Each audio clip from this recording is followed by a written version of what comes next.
Hello, everybody, and welcome to the community room at the Hicksville Schools for a Hicksville Schools update. I'm Bill Murphy with Hicksville Community Television, and as always, just before the start of the school year, we're being joined for this conversation by Keith Countryman, who is the superintendent of Hicksville Exempted Village Schools. And as you notice, we've got our masks on right now, but I'm going to have our cameraman, Brian, pan back out so you can see that Keith and I are socially distanced. We're in a large room. There's only Keith, myself, and Brian running the camera. So because of that, and because we want you to be able to clearly understand everything that we've been going to say, Keith and I have decided we're gonna take our masks off so that again we can speak clearly and get a lot of important information, hopefully, out to the community and to the parents who are watching this either on HIX-TV, Channel 12 on the cable system, or on our YouTube channel. Keith, thanks so much for taking some time, because this is a unique situation. And before we even get started, let's first off say that we're going to be referring to things like the level, whether it's yellow, orange, red, purple, and some of the other things that we're not going to really stop and explain when it comes to the coronavirus. The Defiance County Health Department has an excellent updated daily dashboard on their website. There's coronavirus.com, or the Ohio State of Ohio has one. So if you want to find out more about the specifics about the coronavirus or things going on statewide, or the various definitions and so forth, you can go to one of those sites, and I will post all those at the credits when we finish up this program, so you can follow those links to go to those sites if you would like some more information on the broader things. Now, Keith, normally you and I sit down every May and we talk for about a half hour about how the school year has gone, and we look forward to what's going on over the summer. We weren't able to do that at the end of the last school year. Things got shut down right around St. Patrick's Day, and I know before we even got started about what's coming up for the new school year, you wanted to make some mentions, because your staff, really went above and beyond and figured out how to do remote distance learning and everything sort of on the fly at the end of the school year last year. That's correct, Bill. They did, and they did a great job with that. Should we have to go to remote learning this fall, and if it was for a longer period of time than what it was, it's going to look a lot different than it was in the spring. But kudos to the teachers who stepped up to the plate and at the last minute, so to speak, started developing lessons and getting them online. And there were, multiple different ways that teachers did that. So, that is one of the things that we're going to be addressing as we approach the beginning of this year. Yeah. And we'll probably talk about that here in a little bit. And kudos to the community as well, too, because for the most part, there were some problems, but for the most part, people took it in stride. I especially remember when it came time for commencement, we spent a lot of time in the gym with a lot of families and did the very best that we could. And we didn't have a lot of animosity. People understood the situation, made the best of it, and that's going to need to have to continue for the start of the coming school year. Absolutely, Bill. I know I've written a couple articles in the paper, and whenever I talk to other people about it, that's one of the key things that I really ask our parents and community people to remember this year, is that as we approach this year, is that we've got to be flexible. It's not a time where we argue amongst ourselves, and whether you agree with what we've decided with or not, I respect your opinion, and I ask you to respect ours.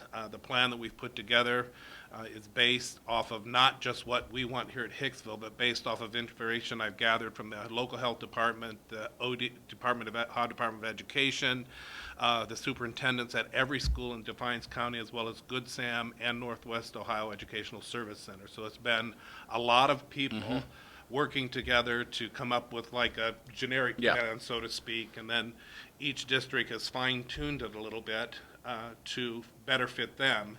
And I think it'd be a good time to point that out, that, we're Hicksville and we're in Defiance County, but we're not Defiance.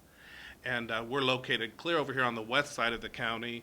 So a lot of times some things that happen on one side of the county are completely different than the other side. Yeah. So I think it's important that we remember that, and I just ask that parents have patience as we move forward into this year that's going to be different. Yeah, the important thing to remember, though, is that this was done in consultation with the health department, and they get their direction from Columbus on a lot of these issues too.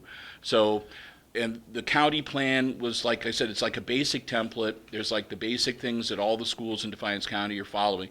And then from then on, then you're going to get specific as to the individual communities. And that also gives the flexibility too, so that, heaven forbid, but if there were to be an outbreak at the Tenora School District, we wouldn't have to have every school in Defiance County react the way that Tenora would. And, that's right. So it allows you a little bit of flexibility that way too. It does. Now, I don't know how they would react on that as far as the health department of the state, but you're right. If something could happen at Tenora and not here, vice versa. But I know that we released our plan. It looks like this, and I released it about 30 minutes ago to parents and people in the community. And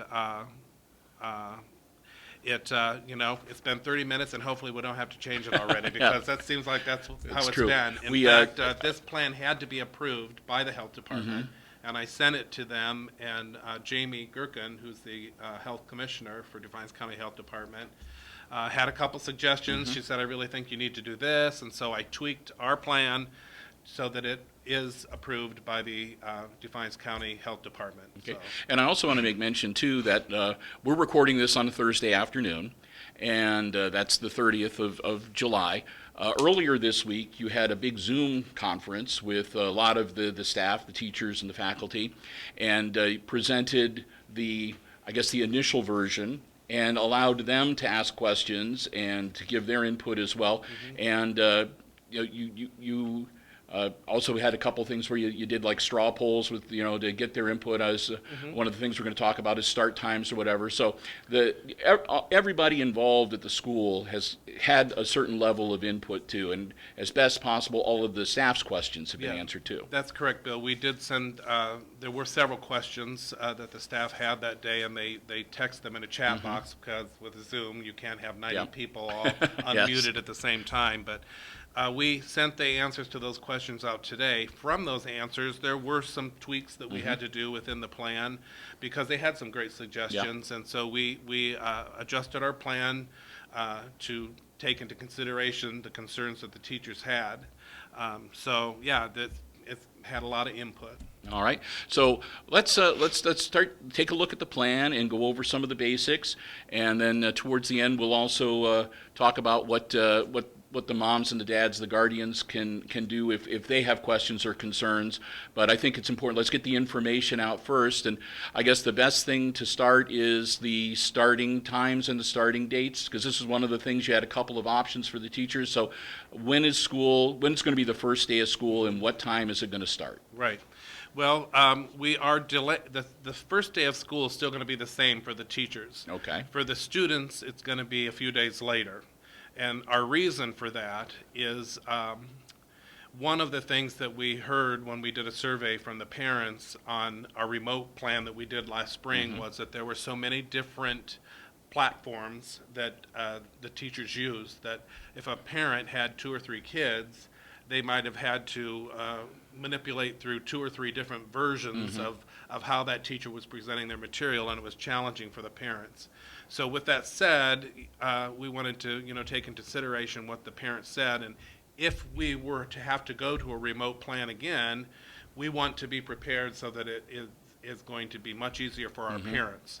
So with that, we're going to delay the start of school for the kids by 3 days, and those 3 days will be spent with the teachers in intensive remote learning in services that will, as a district, get us all on the same page, working together on the same page. And then when we start school, the teachers, we're going to encourage them to use those tools that they've developed. That not only will help them practice, but it'll also get the kids familiar with how that's supposed to work, so that if we were to go to a remote learning plan again, everybody would be a lot more comfortable than they were last spring. Okay. So basically, when the kids come back, part of their classwork, at least early on in the school year, is going to be learning how to do the remote learning, should it come to that. That's correct. Okay. So I believe August 31st was a Monday, and that was to be the first student day for for our students, but we've postponed that to, for preschool and grades 1 through 12, their first day will be September 2nd, Okay. which is a Wednesday. And kindergarten will not start on September 2nd. Each year, our kindergarten usually is a couple days later because there's appointments that have to be made for each kindergarten kid that has to go through an assessment. And so they spend the first couple days of school doing those assessments because they have to be done one-on-one.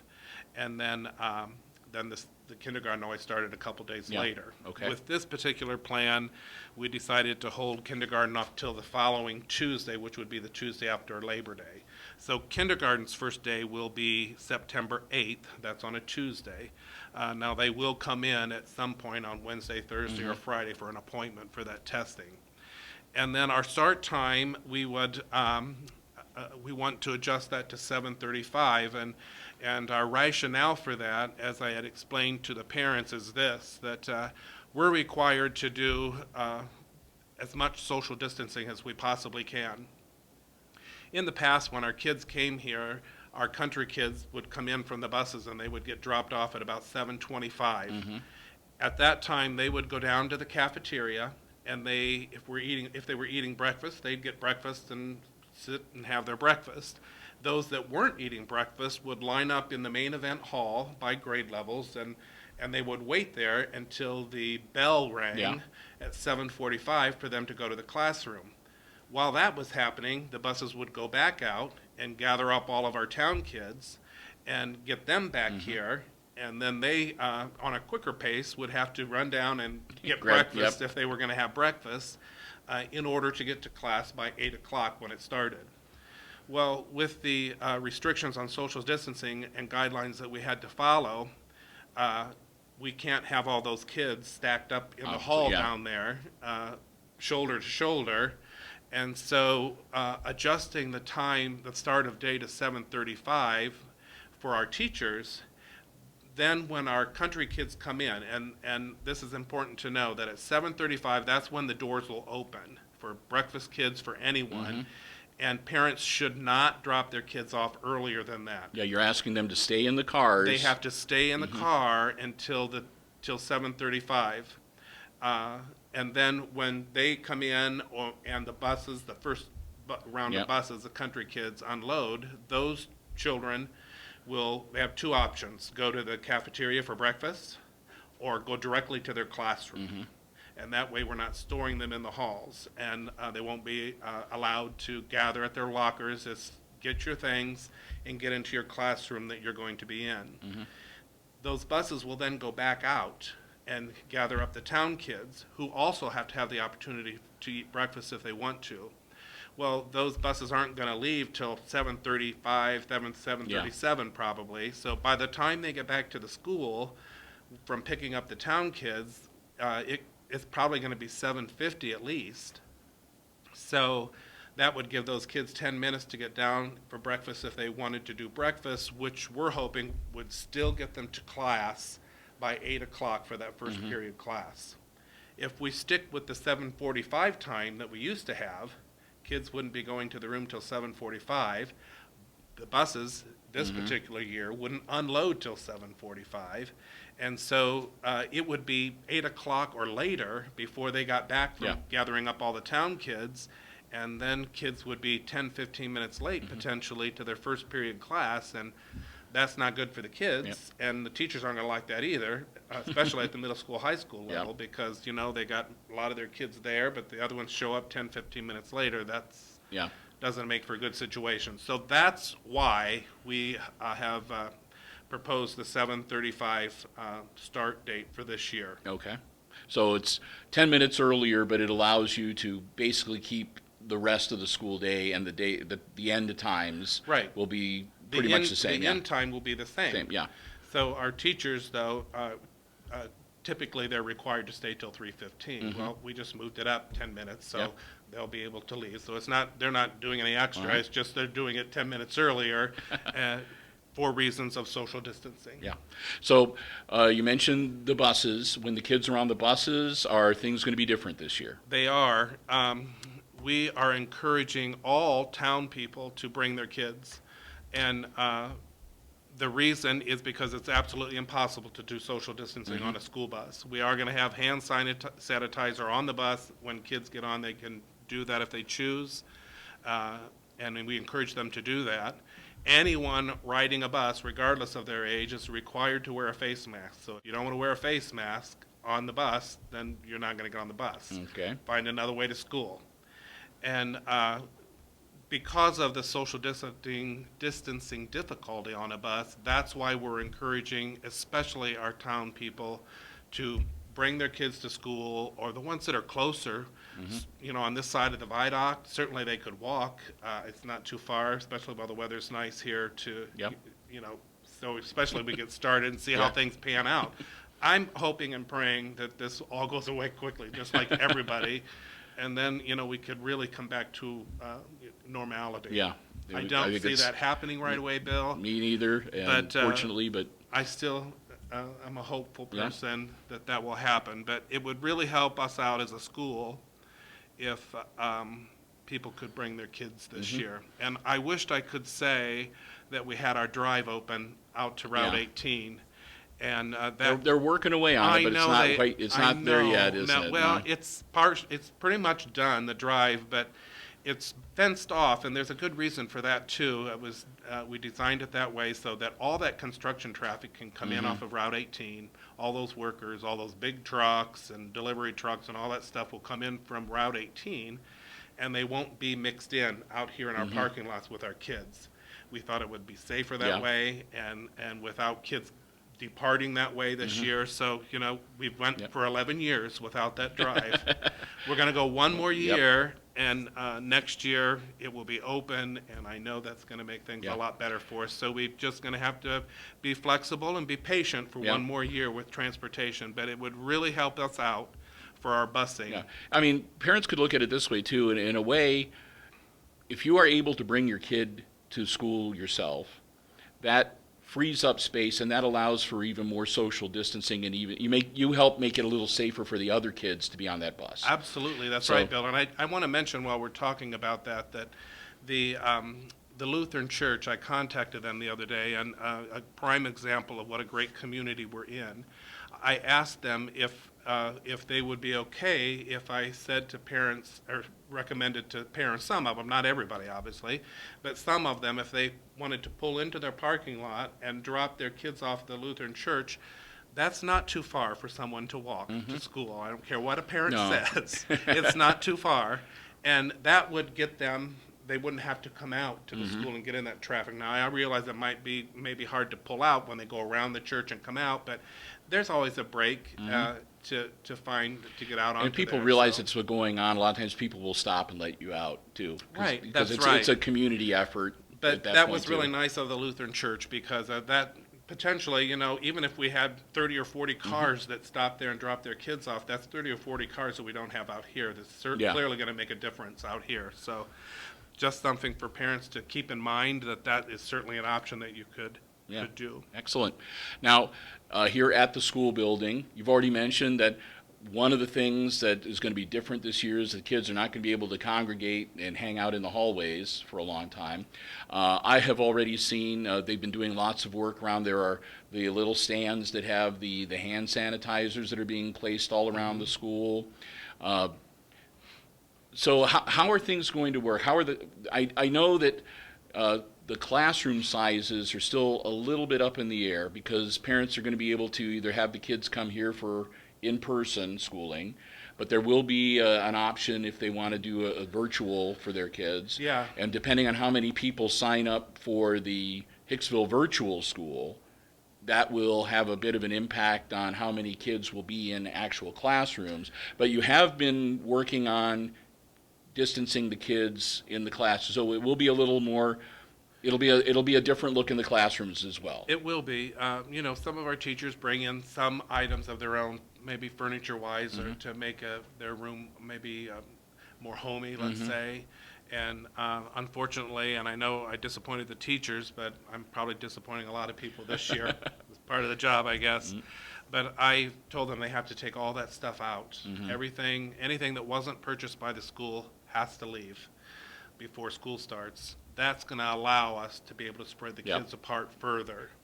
And so, yeah, we're trying to maximize our room. I don't know if you want to talk about those learning options yet or not. Well, If we can get to, I just wanted to sort of get an overview of what it's going to be like to be here at the school, and then we would talk about what the different options are for the parents. But basically, there's going to be social distancing here. As best we can. Yeah, and the masks, because I know a lot of people, are they kids going to have to wear masks at school or whatever?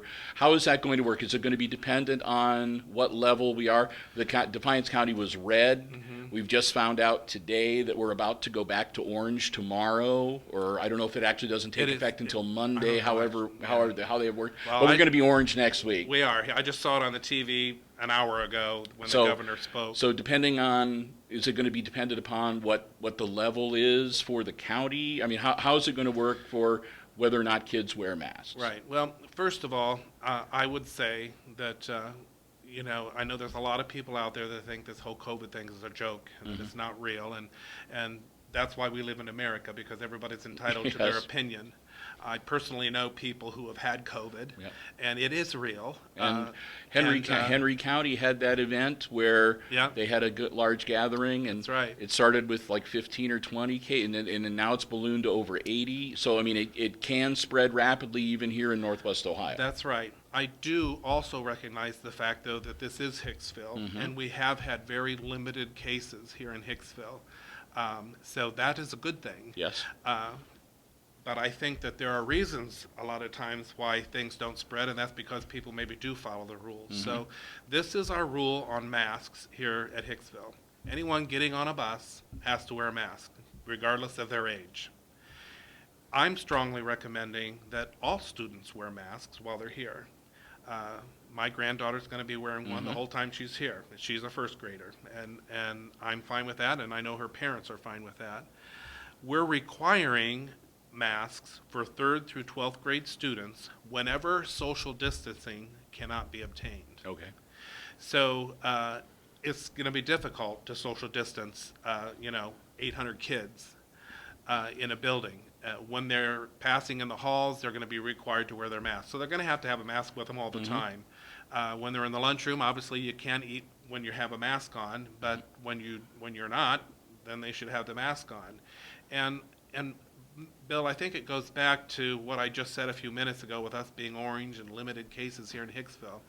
If they tell us to put on a mask so we can go to school and be together, then put on a mask so we can come to school. We want the kids here, and I recognize the fact that our kids need to be here. Yeah. And we want them here. So if they say, in order for you to do that, you have to put on a mask, well then put on a mask so we can be together. Just comply. It's not going to kill you, right? No, and it can be a little bit of an adjustment sometimes, and I say that because I wear glasses. If you wear glasses, sometimes the masks can be a little bit of a challenge. It does. But you get used to it, and I haven't. You work around it. And for parents, and I guess even for the older kids, I mean, there's nobody going to tell somebody take that mask off. So if one of the older kids decide they want to wear their mask all the time, they can wear their mask all the time. If there is a parent that wants their child to wear a mask regardless, can they contact their teacher and say, I want little Johnny to wear the mask as much as possible? They certainly can do that, but I think the important thing when it comes to that is, as parents, if you want your kid to wear a mask, you make it clear and have conversations with them that that's what you expect. And, and you can be a parent and do that. This is a time for parents to really be parents and talk to their kids during this. It's very important that they do that. But here at the school, we're asking everybody to comply with the rules that we've set in place, and I don't think that's too much to ask. Yeah, and really, it helps the teachers out, because if it was like a kind of an optional thing or whatever, the teachers have enough going on. They don't need to be mask police too. Right. So it makes it a lot easier to just say that's 3 exactly through right, 12, Bill. wear the mask. Yeah, and I appreciate you saying that, because you're right. Our teachers don't have time to be mask police, and I think that's another thing important for parents to talk about with their kids. If somebody chooses not to wear a mask, that's their choice. and we don't need to say anything good or bad about it, especially bad, because that's not going to be a good thing if they do, because we don't like that here, and that's not how we operate here, and that certainly doesn't follow the essentials that we've been trying to promote with our Hicksville initiative for years now. I know that kids are kids, and I know that happens, but this would not be a time to make fun of somebody because they do or don't have a mask on. That would be silly. Yeah. So. And there are other options too, depending on students' individual needs. Some kids might be having the face masks because there might be some of the special needs students, for whatever reason, are not capable physically of wearing a mask. Or speech. Yeah, for speech class. Yeah. And obviously, when you're having lunch, you're not going to be wearing the mask. Right. So I mean, it's not that you're going to be stuck in that mask for an 8 or 9 hour stretch. That's right. There will be opportunities, obviously, to get that mask off. And then I've made, I had Mr. Battershell, John Battershell, cabinet maker. He made several stands for us, and that we have that have plexiglass. So you've probably seen them at the hospital and different places that are a shield, so to speak, and you can slide stuff underneath them if you need to. So I've had several of those made, obviously for in our offices, but I also had it made for like our speech teacher, who can then sit across the table from somebody, and it's important for them to be able to see each other's mouths when you're working with speech. Because you have tried to make as many precautions, take as many as possible, because you still want to be able for some of the kids where they would get pulled out of class to do some one-on-one out in the hallways, you still want that to be done if possible, if it can be done safely. So you're doing everything you can. It's going to be different, but you're going to still try to keep things as much as possible, as normal as possible for the kids. There's going to be a lot of differences. Seating charts everywhere, seating charts on the bus, seating charts in the classroom, seating charts in the lunchroom. And people are saying, well, why? That's so silly. Why are we doing that? Well, there's a reason why we're doing that, and that's because if somebody would break out with it, then you can see who's been close by. The health department needs to know who they've been around, and we have to provide that information to them. So that's why we need to be with the seating charts. And we're not trying to make it like bad for the kids. We want it to be as normal as possible, but let's face it, this isn't going to be a normal year. So we have to all practice our patience and be flexible as we work through this, because I mean, our hands are tied. There are things that we have to do, and we have to do them, whether you like it or not. And we talked a little bit earlier about moms and dads having conversations with their kids. Some of the things that were commonplace, kids are going to have to watch out for. The number of times you see kids sharing computers and so forth in years past, but really it'd be a better idea to use your computer and don't let anybody touch yours, and they use theirs, and make sure that the kids have their own school supplies that they use. And I mean, it's kind of hard to sit down with a kid and say, I know we've talked about how it's nice to share, but this year you can't share as much as you would like to, things along those lines. Right. We were awarded some money for easy explanation. We'll call it COVID money. That extra money that we were given, it has to be used for certain ways to assist with the whole COVID thing. So one of those things is we're allowed to use that for like Chromebooks or computers. Yeah. So we've ordered Chromebooks for 3rd and 4th grade students. Okay. So now our district is basically a one-to-one district from 3rd grade through 12th grade. So those kids aren't going to be sharing computers. They'll have their own. Yeah. And we have enough other devices, we feel, that we can, if we go to a remote learning plan, like we did last spring, we learned a lot there, and we handed out a lot of computers, but we certainly didn't hand out, because if you have a brother or sibling at home, or brother or sister at home that has their school computer, a couple kids could use the same computer. So if there's a kindergartner or a 1st grader or 2nd grader, hopefully they have someone older in the family that has a computer that they could use. If they don't, we'll make sure that they have one if we would go to a remote learning plan like we did last spring. So, all right, that's very good. And again, as things stand right now, it's going to be, the schools are going to be open if we are yellow, orange, or red, but if we were to go purple, then that would automatically kick in the, I wouldn't say automatic. well, it would probably, I That's guess. a good word, because Yeah. that's exactly what I've got here on the Yeah. plan. A purple it would be a probable transition to Yeah. remote learning. Again, when I say probable, I don't know. They may say you have to, Keith. Yeah. But I want to just mention that, maybe the breakout isn't here in Hicksville. Yep. Maybe it's clear over on the other side of the county, and maybe they wouldn't make us Yep. shut And- down. So and- I don't know. Yeah, and another possibility is we were red for 2 weeks, and now we're going back to orange. That's right. So if we go purple, the county might decide, let's wait a week before we tell the schools to, and see if we go back down to red. Right. It's kind of a wide open gray area, and who knows what's That's gonna, how it's been since a lot of this is March. being made. Yeah, a lot of this. I mean, Keith is correct. Being here at the school, as I have been, because our HIX-TV studios and offices are located here at the school, I know how much has been going on, and I know the consternation that has gone on at the administrative level, because things are happening so fast sometimes, and there's so much that was not known about this virus, and there's still a whole lot of stuff that is still not known. So, it's a unique situation, and so a lot of times things are just really, I hate to say it, but it's kind of being made up as it goes along. I mean, A lot of things yeah. are, yeah. So, Bottom line, we want to be here. yep, And we want our kids here. and So the- let's do what we have to do so that we can all be here and safe. and safe. That's right. That is absolutely right. So anyway, that's, I guess, a quick overview of how things are going to be working here in the building. A couple other things I wanted to touch on, because again, these are some of the big questions that I'm being asked.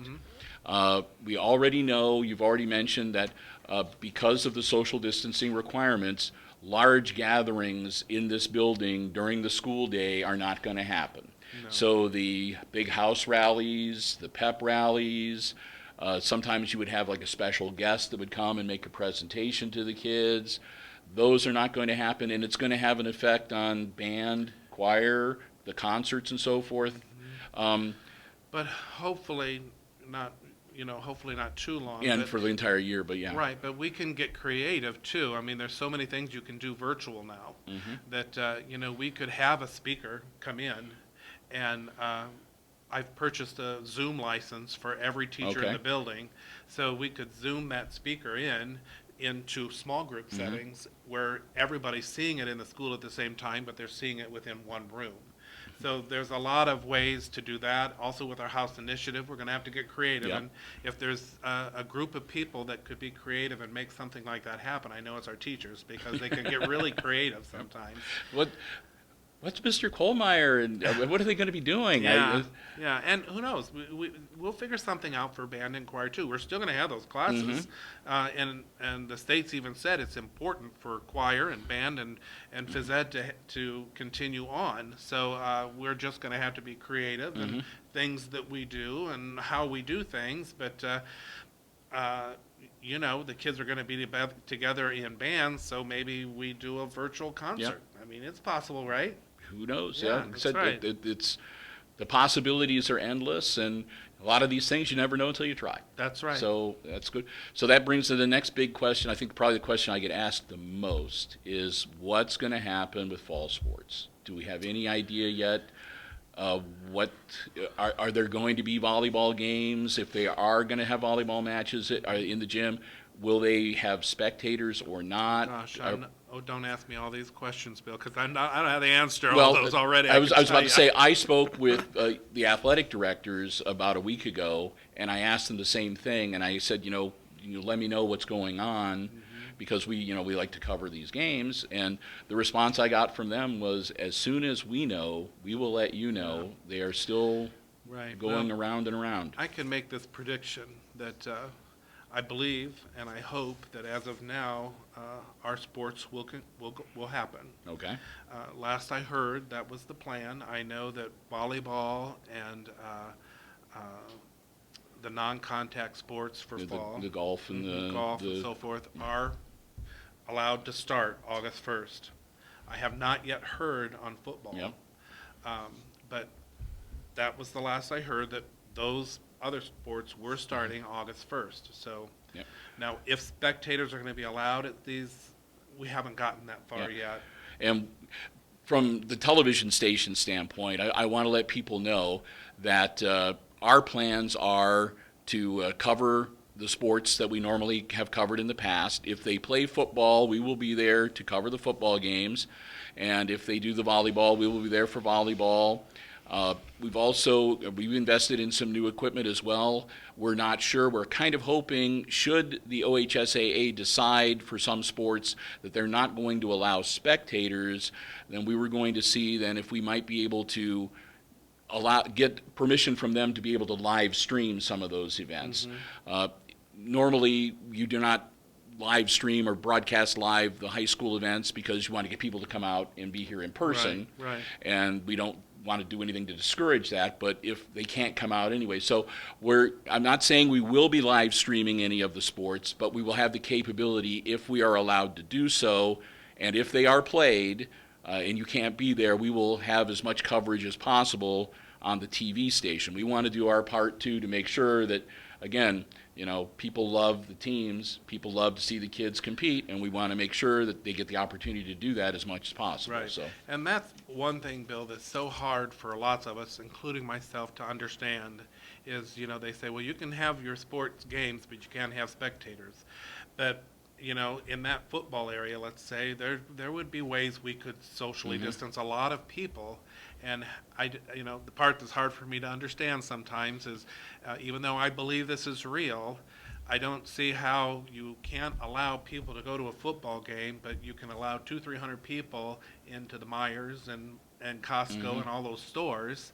If we have to wear a mask and go to the football game, let's wear a mask and go to the football game. Stay away from your neighbor. Hey, yep, see you over there. Like I said, I'm sure that it's a lot hard of people to will understand that stuff. And I'm glad I'm not the governor. I wouldn't want to have to make all those calls and decisions. And OHSAA, the decisions they're making, I got enough to worry about right here. But I'm just saying that, I see why people get upset. It's hard to understand some of that stuff, but we have to go by what they say. So like I said, like Keith said, for sports at this point, the best we can say is we're cautiously optimistic. The most important thing, I think, is that, the kids get to play. Spectators add an awful lot. Nobody's denying that. But if the ruling from on high is the only way the kids can compete safely is in an empty gym, then that's what we will do. And and again, our hands are tied. I guess right. We're not the people to complain to when those decisions come to us from the state level. Right. Our volleyball games, I think I know that lots of times when we have our volleyball games, we don't pull out the whole set of bleachers. So maybe we can pull out the whole set of bleachers or both sides this year so that we can get people spaced apart better, and it could still happen, right? And the bleacher seats are numbered too, so we could just tell people, put 2 seats between you and the person on either side, or however we want to do Unless it. Unless you're family. Yeah. So again, we'll kind of wait and see how that goes about. And that brings me to another thing too, and that is one of the other changes that I noticed had to do with visitors and volunteers being in the building during the school day. There aren't going to be any. To start the year, there aren't going to be any visitors or volunteers. Extra people into the building increase the risk, and that's what we're supposed to be trying to eliminate, is the risk. So we love our parents, we love our visitors, and we love our volunteers, but unfortunately this year we just need to suspend it till they get this under control and they ease it up a little bit. So again, I know that it stinks to put it, but like the Veterans Day Assembly, or when we have the grandparents here, whatever, depending on what the situation is when we get to November, those things might have to be suspended for this year.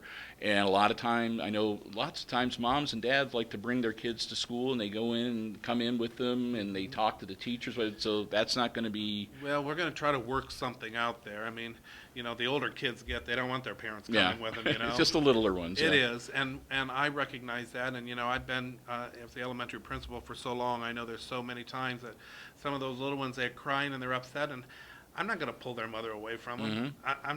I'm not going to do that. So we're going to try to get creative and figure out how we can do that with, especially our kindergarten and first grade students, on that first day of school at least, somehow we're going to try to work Well, through and that. and that brings up another thing, the open house. How is open house going to work for? There are no open house this Okay. year.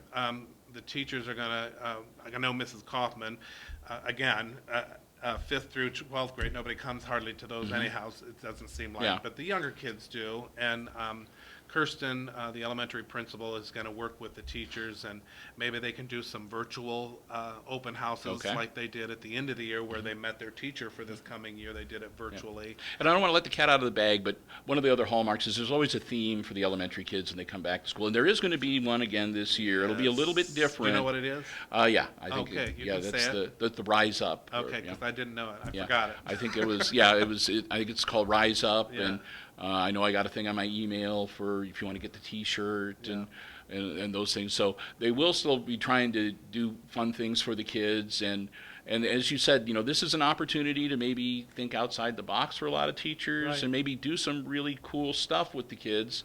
Right. Maybe you won't be able to have the big house assemblies in the gym, but maybe you'll get to sit in your classroom and talk to an astronaut while he's on the International Space Station or something like that. That would be something. So I mean, Yeah. the opportunities are there for that kind of stuff. That's correct. And I'm assuming too that when it comes to for the parent-teacher conferences, at this point, those will probably be something designed to be done virtually or I would say as of now, yeah. online. Yeah. Yeah, I would say they would be, yeah. All right. As of right now. Yep. And for the teachers, there will still be some in-service days and Yeah, but our in-service days were pretty limited anyhow, Bill. When, we took away a lot of those all-day in-services that were throughout the year. There was a couple of them, I think, one in October and one in January or February that we had, but we eliminated those all-day ones during the year. Yeah. We still have a 2-hour delay. I think there's like 4 or 5 of them scattered out throughout the year, and we'll still keep those. Those are important, to get information to our teachers as a group because we're not always together at a group unless we have those events and things like that. So Now, are you planning on getting together with the staff once the school year gets going, the administrators and the staff, to maybe sit down every now and then? Hey, what's working? Is there anything that's not working? And trying to go along, adjust as you go along? Sure. Well, we have those in-service days, like I said, at the beginning of the year that we have planned, so we're going to cover a lot of material in those 3 or 4 days. But then throughout the year, we call staff meetings at the end of the day periodically when we need it. And we can certainly still do that. Usually those are real focused and, you need to get some information out real quick, 10 minutes or something like that, and you get the group together, do it, and they send them on their way. But we can still do that, sure. All right, great. So I guess that's kind of the overview of what's going to be happening here at the schools. Do a couple things we don't want to forget yet. Okay, yeah. Don't shut me off yet, are you? All right, no. I was going to say now that we've gone over a lot of the stuff about the school, basically. So if there's a mom and dad and they're saying, I still don't feel safe for my kid, what are their options? Yeah, we do have another option, and I absolutely understand and respect that there are a lot of parents that are very concerned about sending their kids back, and they don't want to send them back given the current situation. I understand that completely. We have an option. We've created what's called the Hicksville Virtual Academy, and that is available for preschool through 12th grade. And what it is it's a, I'm going to read here what we have off of our plan because it'd be easier. I'm going to have to put these on to do it. The Hicksville Virtual Academy provides an at-home online learning opportunity. It's not facilitated by Hicksville teachers, but that would be available for the families who are not comfortable with the traditional face-to-face instructional method. So if someone was to choose that online virtual learning, they would need to sign up for a semester at a time. We can't let people jump in and out of it. It's not going to operate like that. So they would have, and there's information that's going to be coming out on that, I think tomorrow. I think Kirsten's sending that out. Okay. But you would need to sign up for that. The deadline is August 14th. Then with that, then we would know what those class sizes are that we talked about earlier, if we would need to adjust those. And I certainly understand that there are parents that are going to, I know there are parents that are going to choose that option because they've contacted me. And Well, I think that's that, great. yeah. That's their choice. We want the kids here, but we don't want anybody to send their kid here if they're not comfortable with it. That's a parental decision, and I respect whatever decision parents make. Because I was about to say, I was looking at something where they were saying on average statewide for other school districts that have already set things up or whatever, that most school districts were reporting that they had like 80 to 85% of the students were opting for in-person classes, but they had 15 to 20% that wanted to do the distance learning. That'd So be high from what I've been hearing locally. no, anyway. yeah, and I'm assuming that when you figure in, I'm sure the number of people wanting to have distance learning in the larger cities, the urban areas, is Right. probably a little higher Right. because there's just some more population. But if a parent is more comfortable doing that, let's say for the first semester, then that's what they should Yeah. do. We want them to be comfortable. Yeah, there's no stigma or there's no judgment. no. All we want the kids to be happy. We want the parents to be comfortable in their children being safe. Right. And What's required of the district, as far as the Hicksville Virtual Academy, is that we have to monitor the progress. And that is the amount of time that the child spends. There's a requirement of how much time they have to spend online each day or week. I don't know exactly what it is. I don't have that information in front of me. But there's a certain amount of time that they have to be online each week, and a certain amount of progress that they have to make in order to stay in the program. And that part is monitored by the district, and we will have to monitor that, because what we don't want is for someone to pick the virtual academy, do nothing for a whole semester, and then come back and they're a semester behind. yeah. That would not be good. No. So, if you choose the virtual academy, that's awesome, that's great, but you need to follow through and make sure you do it too. So, So again, those are options. Another question I wanted to because I guess it sort of dovetails in the high school kids. They have the opportunities for College Credit Plus. How is that going to work? I know that a lot of that was already done over the internet and so forth. But you did have in the past. I know some students that would actually commute and they would go up to Northwest State or over to Defiance College. Is that going to be something that'll be looked at? Absolutely an option. Yeah. I know Mr. Slattery talked about that the other day. We did a little bit, but to be honest with you, I don't know what Defiance College is doing or Northwest State. Yeah. I've been trying to figure out what we're going to do for the last 3 months. But I do know that classes are available at both of those places. They're the closest. I don't know if they're in person or online. Yeah, that. I'm not sure either.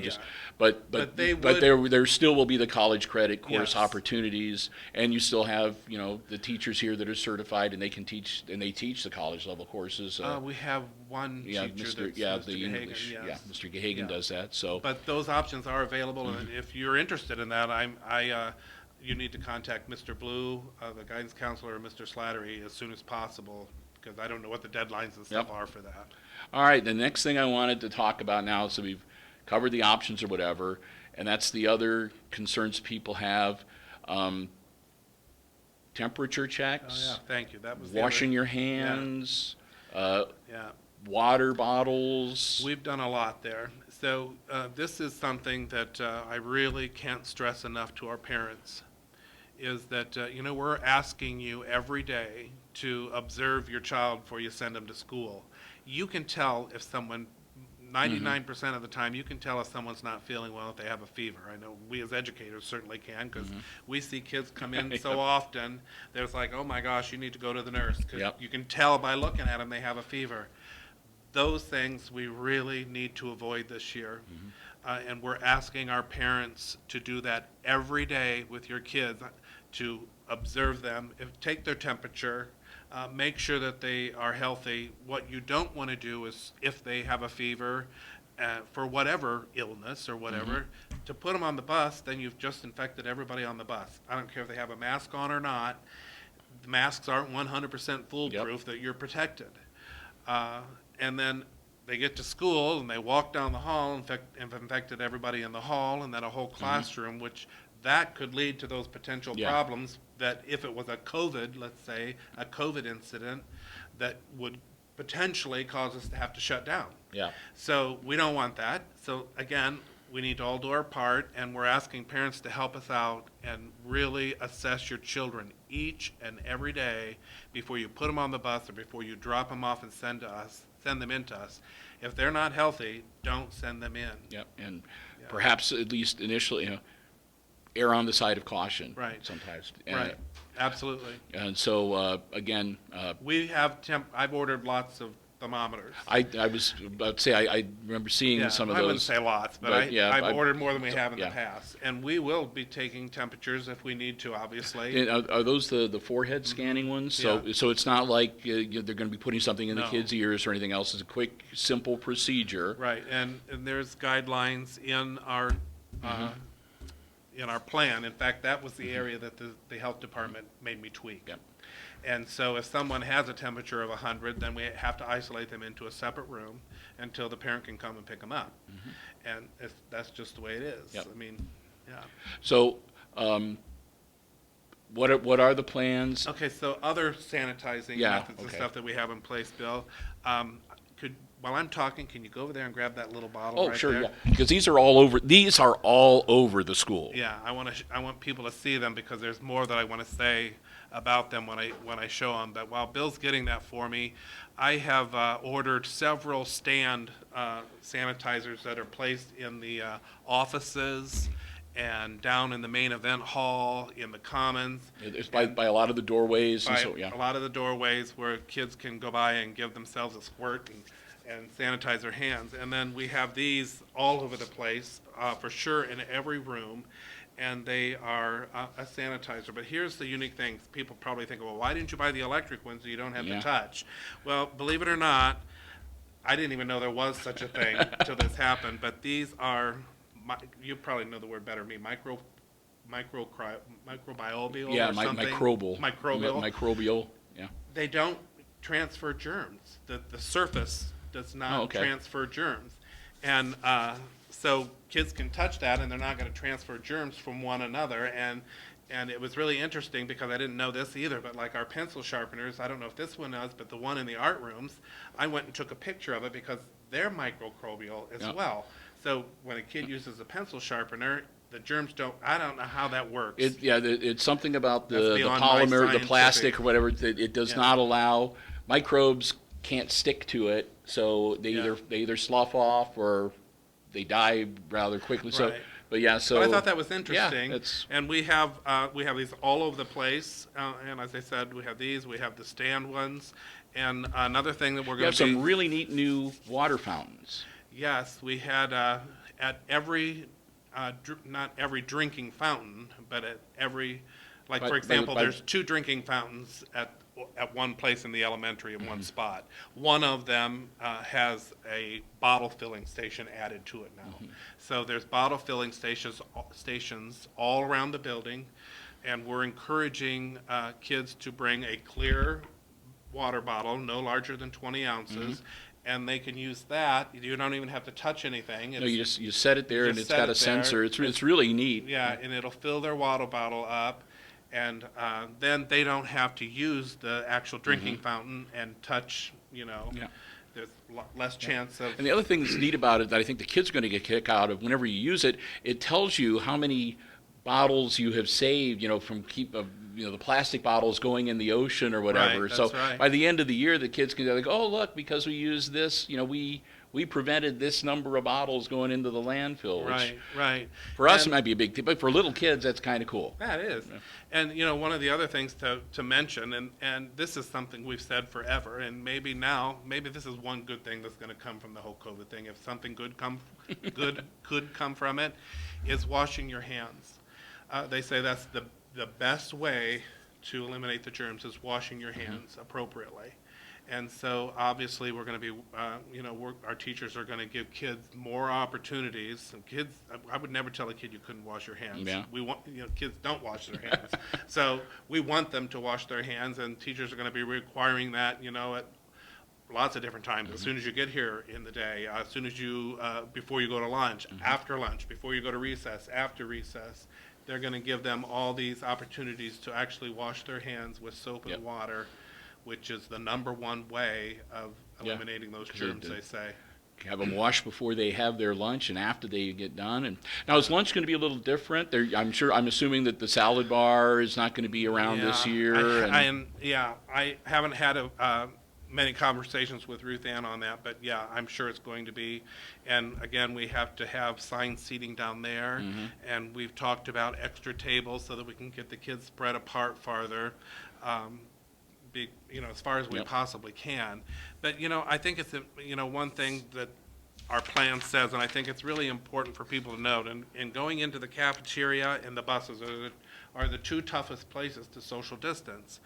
And I think what we put in here, if I can find it real quick, is safety protocols will be in place, but any student who chooses to attend school will incur some level of risk that cannot be eliminated. And that's just pretty much a given, It perhaps carries a little more weight under the current circumstances, but last year you could get the flu by coming to school. You could catch a cold coming to school.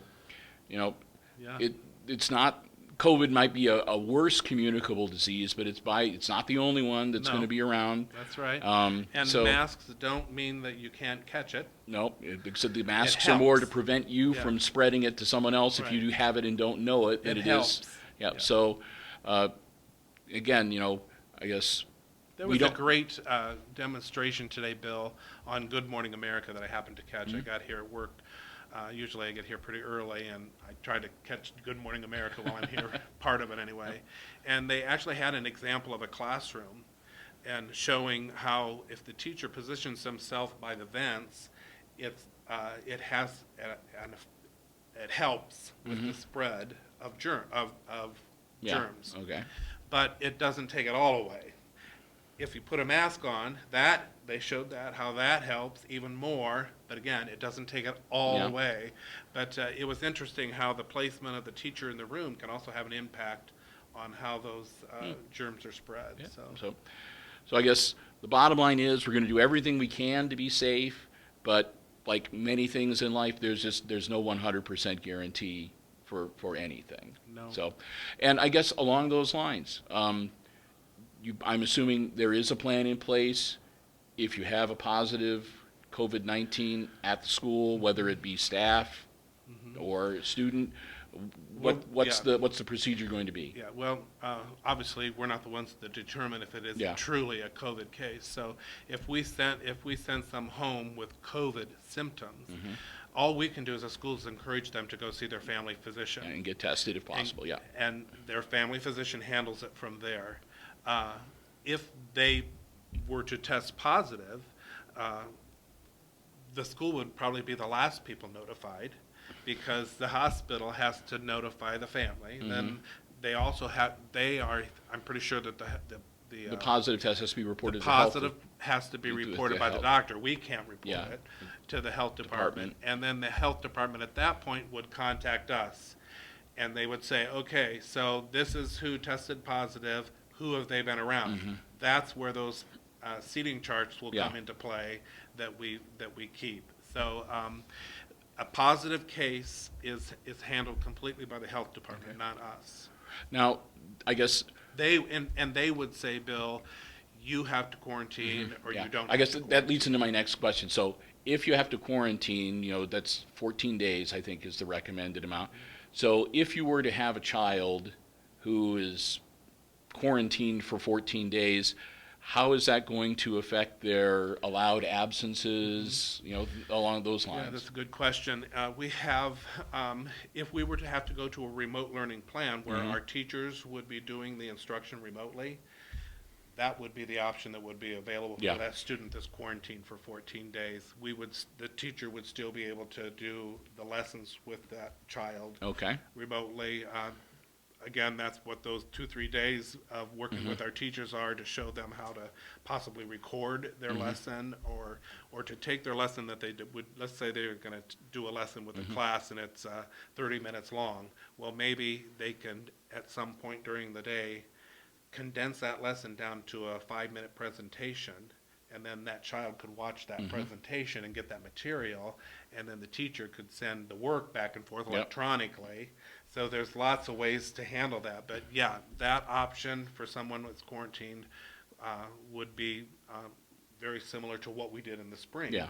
with our And students. and I guess sometimes parents would worry. It's like, well, they're only allowed X number of sick days. If they get quarantined, will that mean that they can't get sick for the rest of the year? Or the quarantine, I'm assuming, would be outside of the normal sick days. That would be those letters that all the parents hate that are automatically generated when their kids miss so many days. Absolutely, this would be one of those years where we as a school have to be flexible, just like we're asking our parents to be flexible.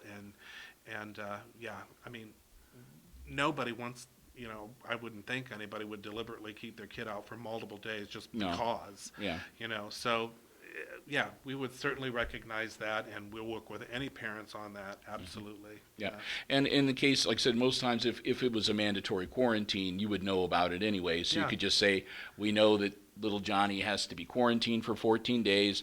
Don't worry, those are not going to be 14 unexcused or absences or whatever like that. What they say, Bill, is that you have to be within 6 feet of someone for longer than 15 minutes. If you have been, then you're most likely going to be one of those people that are quarantined.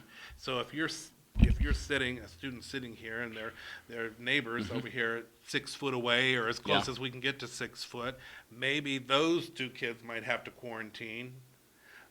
Because that's the point of social distancing. That's right. Better to quarantine Then 3 than 35. That's right. So and the teacher might not have to be unless they're within 6 foot of that student for longer than 15 minutes. But again, that's not 100%. That doesn't mean that if you're not within somebody for less than 15 minutes, that you're not going to get.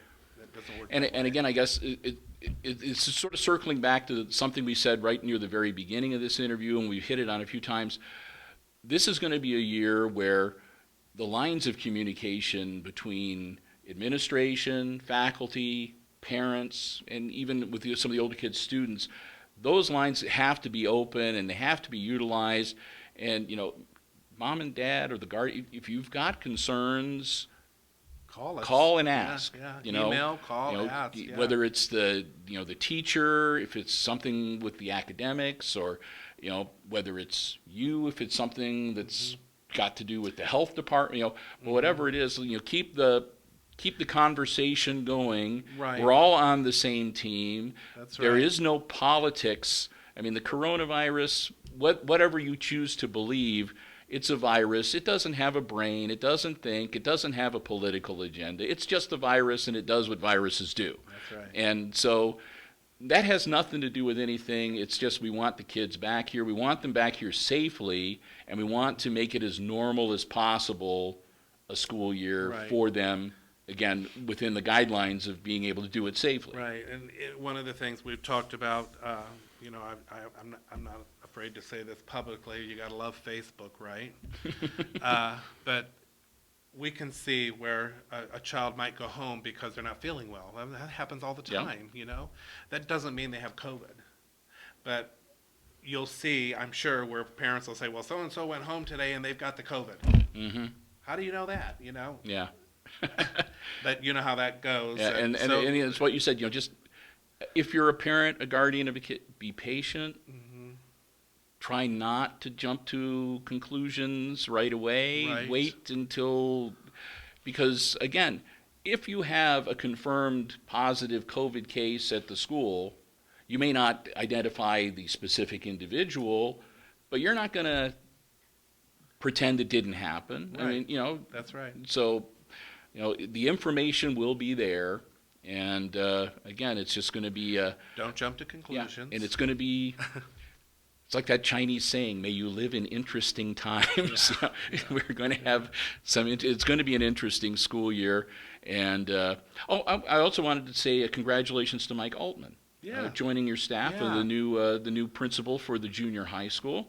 Very capable fella who was paid his dues. It's kind of nice to see him moving up, and his predecessor is still going to be around too. So working for the Educational Service Center. So Andy Hutter will still be around too. So.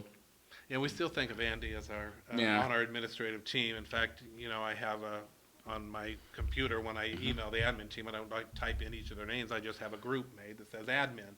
Well, Andy's in that group because we still consider him part of our admin team, and he has so many great ideas that it just wouldn't make sense not Yeah, to it have would have been a really Yeah. would have been a big loss if Yeah. he had gone completely away. So it's kind of neat that he is going to be working as closely with the schools as he Right. still has. You know, Bill, I don't know if I think we're getting probably near the end of this, but I just, I can't say enough to our community that this is going to be a challenging year.